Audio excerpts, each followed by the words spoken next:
Hello everybody and welcome back for some more TEW 2016. I know it's been about, I want to say like a week and a half to 2 weeks since I've uploaded. That wasn't supposed to happen. But to keep the long story short, the past like week and a half has been kind of a shit show. But it's all fine because pretty much everything is like taken care of at this point. I'm still waiting on, I think, like one more phone call, but at least I can finally start recording some videos again. So today we are doing the No Way Out pay-per-view, which this one, it's going to be kind of interesting because I just had a hard time coming up with some good ideas, so I'm going to kind of roll with what I booked and hope that it is good. But before I do that, I should probably check out these locker room incidents. And before I do that, y'all should totally smash the like button and subscribe to my channel if you haven't already. So now it looks like, luckily, I think these are just mostly like advice things. So let's see what the Undertaker and Brock Lesnar have to do. Okay, so the Undertaker has taken Brock Lesnar under his wing. That's pretty interesting. And then I think Hulk Hogan is just giving some advice to Christopher Nowinski. So luckily, nothing too horrible because I don't really want any like horrible things to happen right before the pay-per-view because you don't want that for your ratings. So now I totally forgot to even book some pre-show matches, but it's alright. It's pay-per-view. So basically, this is kind of just a show opener thing. I like to do these kind of just like they do on the actual shows as well, where they go over kind of like the main stories and all of that. It got an 85 rating, so that's pretty good for a show opening. Then we start off with our first match. We had a Cruiserweight Championship match between Matt Hardy and Rey Mysterio, and Matt Hardy picked up the win, so I forgot to end the storyline with this one, but I think at this point I am going to have them go separate ways, and I kind of have a good idea for Matt Hardy, at least for his next opponent moving forward. Then we have an angle with The Rock, who is basically calling out Hulk Hogan because they have their big match tonight, which originally I was going to do this for WrestleMania, but I kind of decided that I'm just going to do it at this pay-per-view instead, and then I might have some other ideas for them at the WrestleMania pay-per-view, at least The Rock in particular. Then next we have a Women's Championship match, and this one was such a pain in the ass to book.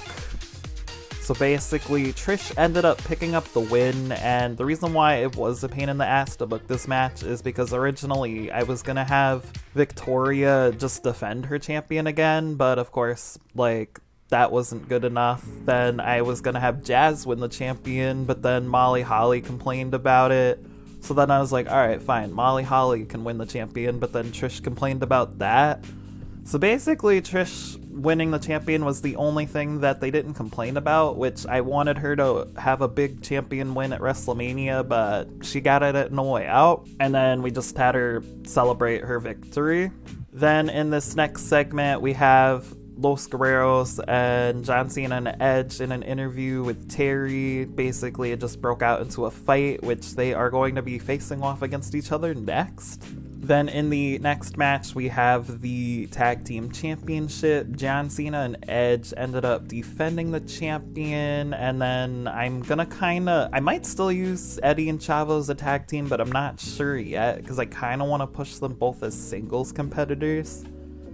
Because even though I think they're a good tag team, I think they'd also benefit kind of as singles. I don't know, let me know in the comments what you guys think about that. And then next, Stephanie kind of just comes out to the arena. I did it as a freestyle because I did the angle writer, but the thing disappeared, so I was like, I'm just gonna do it as a freestyle.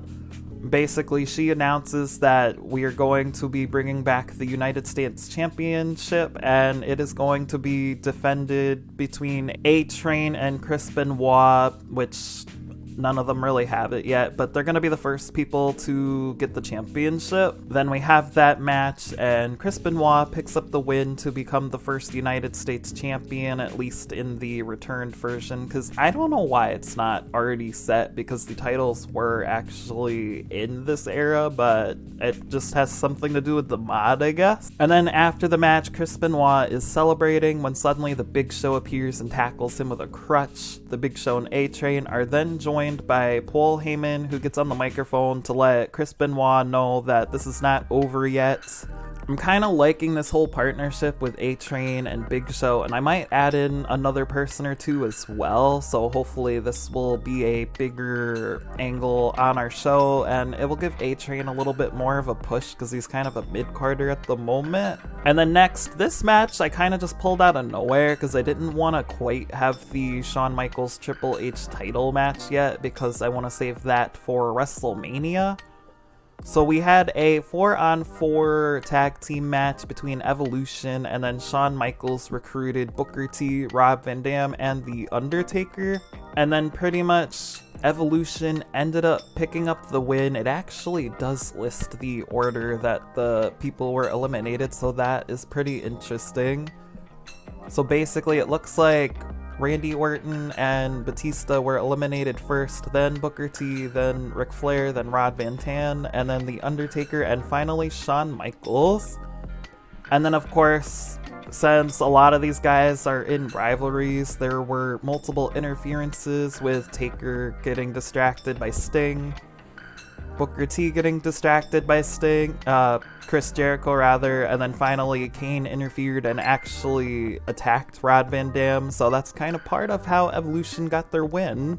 And then we have just a freestyle angle between Brock Lesnar and Kurt Angle, because I did it a little untraditionally, where typically you don't get the title match until WrestleMania, but tonight Brock Lesnar is going to get his title shot against Kurt Angle, but even if he does not win, he's still going to get another one at WrestleMania, because I kind of wanted at least one of the titles on the line, even though I was just saying about Shawn Michaels and Triple H.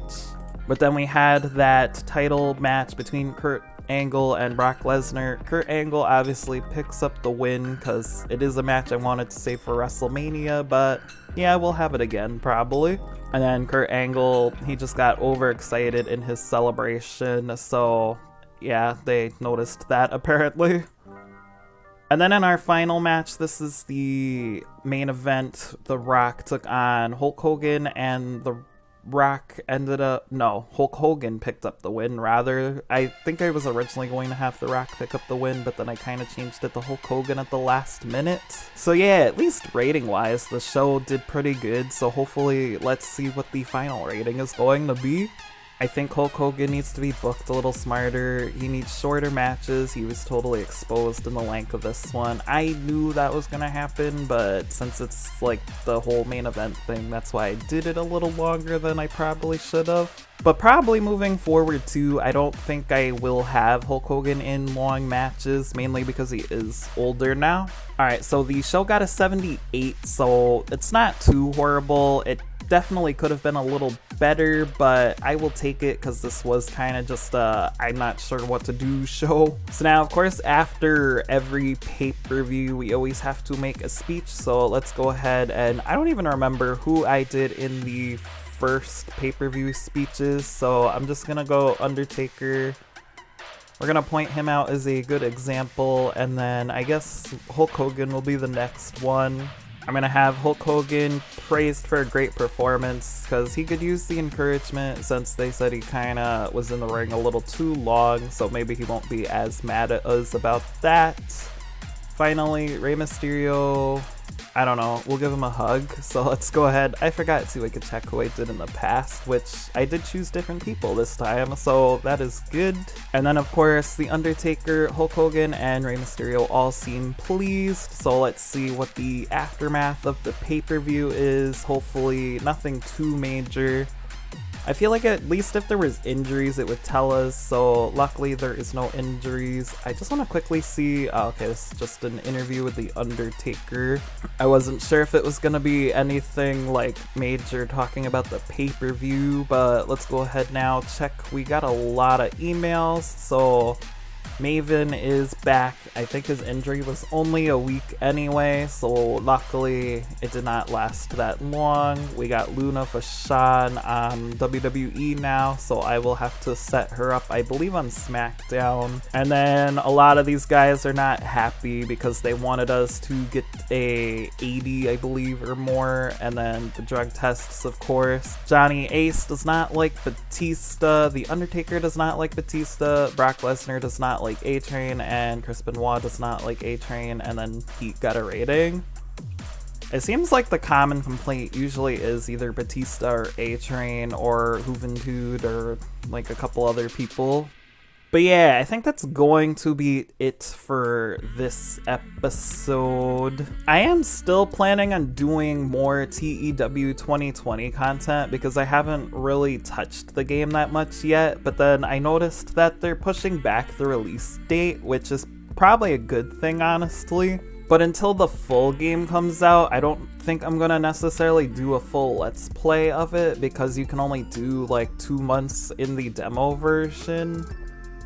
So once the full game does come out, I will definitely get into it more, but at the moment, I'm gonna kind of just stick to TEW 2016. And then I also do have some plans to record some other games, so hopefully I will get those out pretty soon, hopefully no later than June. As I was saying earlier, like, the past couple of weeks have been kind of crazy, but things should hopefully normalize. This year in general has kind of been a roller coaster, but I feel like it's been that way for everybody. But yeah, that's about all I have to say today, so thank you for watching. Make sure to comment, like, and subscribe, and I hope y'all have a really good day. Bye.